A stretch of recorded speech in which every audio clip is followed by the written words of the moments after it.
Hey everyone, my name is Tegan and welcome back to TandeWrites, where today we are choosing what I'm going to be reading in 2025. I also made a video like this last year where I picked out a selection of books I was going to be reading throughout the year, one per month I think, and I am displeased to announce that I managed to read a total of 4 out of those 12 books, 3 of which were in January. My library book having a near infinite backlist of every book I've ever wanted to read was incredibly tempting, and I found that rereading some of my old favourite reads via audiobook was a good way to fill the quiet. This year, my priorities are tackling my physical TBR and finishing a handful of series that I've started, got all the physical books for, and then got so distracted by other reads that I never completed them. I'm going to be choosing 12 books again because I have 12 shelves on my bookshelves.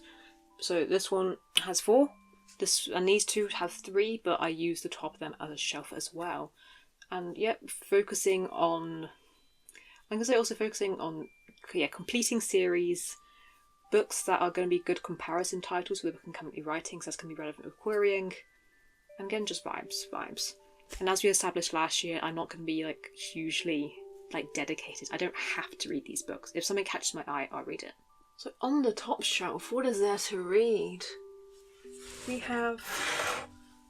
Okay, I'm going to be reading the sequel to The Stolen Heir via library, via ebook. So the one book up here that I haven't actually read, well, I haven't technically finished reading the Grisha. The 2 little spin-off Grisha ones. But Ninth House by Leigh Bardugo, because I know I really love this. It's just been sitting on my shelf since it released. But it's going to be the first book, or not the first book, the first book on this list of what I'm reading soon. Next shelf down, House of... Here we are. I'm obsessed with Erin A. Krieg. I say that. I've read 2 of her books. I loved those 2 books that I read. And I got this one, which is a sequel. Well, it's not... It is a sequel to House of Salt and Sorrow, isn't it? It continues on for that storyline, but it can stand on its own, I believe. So I haven't read this, even though I'll be obsessed with it. And then she's had another book come out since then called The 13th Child, which again I haven't read. So this is going on the list. Because I know I'll love it, and I want to wrap up this world before she adds another one. From this shelf that has my Cassandra Clare shrine on, we only have 2 options.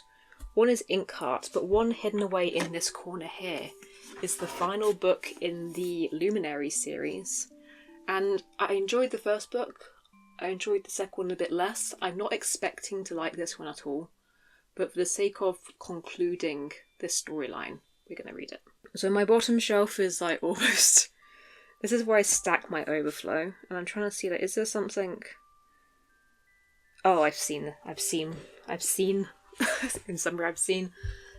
The book I need to read down here is A Curse for True Love, which is the final book in the Once Upon a Broken Heart series. And again, I enjoyed the first book. I still enjoyed the second one. A lot of people don't like it, but I found some fun in it. And again, not expecting this one to do so well in my heart, but signed and exclusive. What's exclusive about it? The fact that it's signed, or is it a bonus chapter? There's a bonus epilogue. So we're going to be reading this. I've also just seen on my shelf I have these reading prompt cards from a Lumina Crate box, so I might whip these out if I need inspiration. I'm going to stand up. Behind these photo frames up here, there is a whole thing of mostly hardcovers, mostly pre-orders, and I have this is where I keep my Owl Crate and Lumina Crate editions, so I haven't got around to reading yet, but I'm going to have a quick look and see if there's anything worthwhile up there. The book I want to read up here is When the Dark Stands Still, because I know I'm going to be obsessed with it, but there's also a book. There's Ruthless Vows. I think this is a Fairy Loot edition. I prefer the US covers greatly, and then the Owl Crate covers, but these are fine, I guess, because UK ones have the people on them.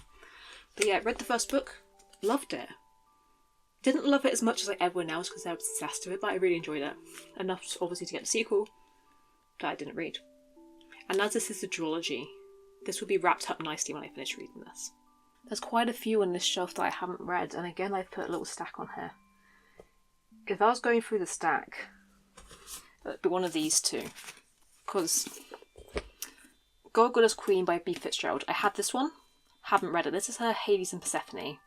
And then on the shelf up there I have The Crown Ends It All, which I think is her Sapphic Cassandra retelling, which I have to read, obviously. And then her next book is is it a Pandora retelling? So I have to read that. So it's like, do I read this one?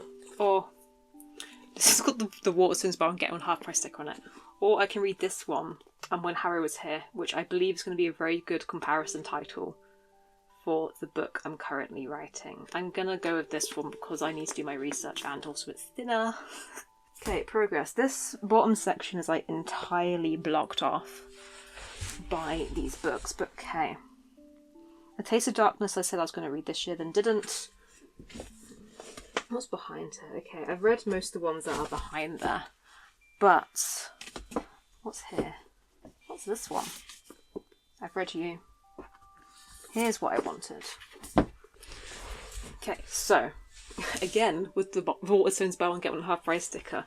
This is I can't read. I Feed Her to the Beast and the Beast is Me. This one has a sequel that's come out, but I need some horror on this list. Was this like, it had ballet in it. Was it a Black Swan reimagining? Need some spooky. Gotta have like a nice mix of moods. There's a lot of spooky on here. Okay, so on these end shelves, this is like my smaller shelf. The entire top, again, is hardcovers that I've obtained. This one, mostly my beloved Sesame series and V. Schwab. Maggie Still Overflow. And then, I was going to say, I feel like I've read the bottom of most of the shelves, so maybe we won't go for one book per shelf in the end, but it's all going to go 12 total. I was about to say I was going to go for Out of the Forest, because it's woodsy and I love woodsy. And I saw this beautiful pink Grecian thing, which I think we will have to make up for not choosing my other beautiful pink Grecian thing. And I'm thinking, do I want a foresty book? Because I'm trying to draft a foresty book right now. No. This one, also Samantha Shannon loves this one, so therefore I have to love it as well. Oh, this is the Eros and Psyche retelling. It has like the most beautiful end papers I've ever seen. We're going this one. This is again Sapphic and Greek, I believe. But yeah, let's have her beautiful pink Greek thing.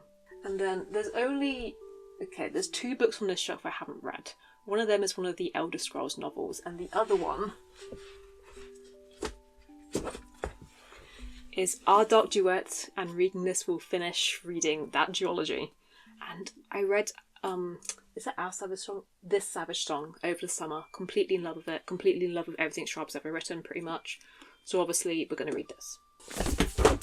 My stack is crumbling. It's got poor structural integrity and it's all my fault. The shelf below there are things I haven't read. We have Linger, which is the second book in the Shiver trilogy. And I read the first one. I read Shiver. It was fine. I'll read another one because I think these must have come in a box set. They were probably from the works, and it's probably like, oh, you can get this entire box set for the cost of one book. That's why I have these. For the sake of finishing a series and also making progress on finishing specific authors, like whole backlists, bibliographies, we'll read Linger.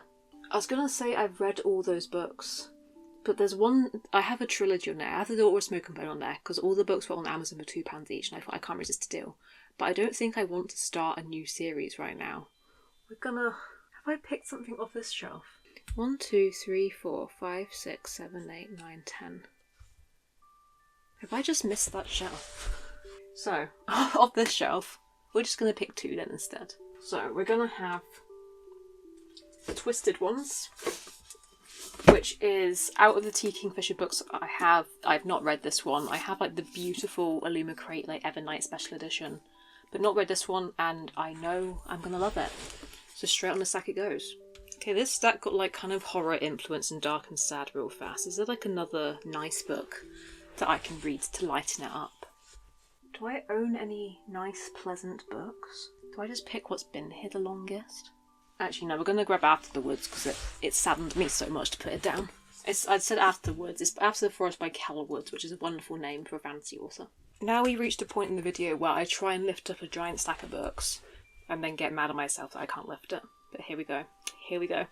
These are the 12 books that I'll be reading in the next 12 months, hopefully. But based off the year we just finished, I probably will read 4 of them. But yeah, focus on finishing series I've started and just having an overall good time. I think I made better selections this year than I did last year. I was a bit too ambitious. But these ones feel logical to me. I'm feeling optimistic. So yeah, let me know in the comments below if you've already read any of these books, if you can tell me if they're good, if you enjoyed them. And also, are you someone who like plans your TBR ahead of time, or are you very much a mood reader like I usually am? Yeah, thank you so much for watching this video, and I hope to see you next time. Bye.